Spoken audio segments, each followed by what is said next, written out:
ঢাকার আজিমপুরে দৃষ্টিনন্দন মেয়র মোহাম্মদ হানিফ জামে মসজিদ।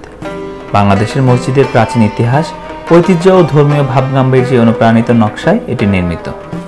আজিমপুর পুরনো কবরস্থানের ভেতরে এটি অবস্থিত।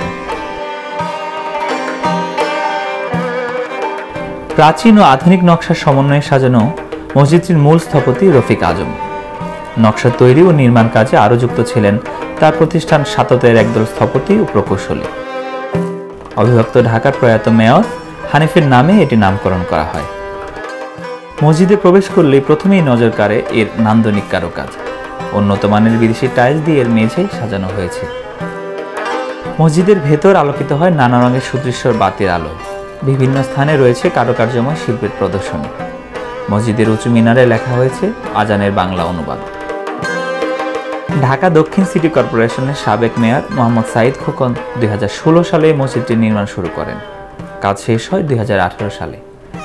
30,022 বর্গফুট আয়তনের মসজিদটি নির্মাণে ব্যয় হয়েছে 14 কোটি 19 লাখ টাকা।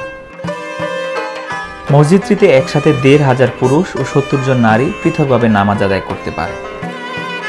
2020 সালে রাশিয়ান শিল্প ডিজাইনের আন্তর্জাতিক ফেস্টিভ্যালে ইউরেশিয়ান প্রিমিয়াম পুরস্কার লাভ করে মেয়র মোহাম্মদ হানিফ জামে মসজিদ।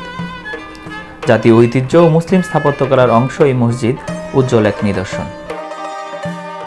ফরহাদুর রহমান, প্রতিদিনের বাংলাদেশ।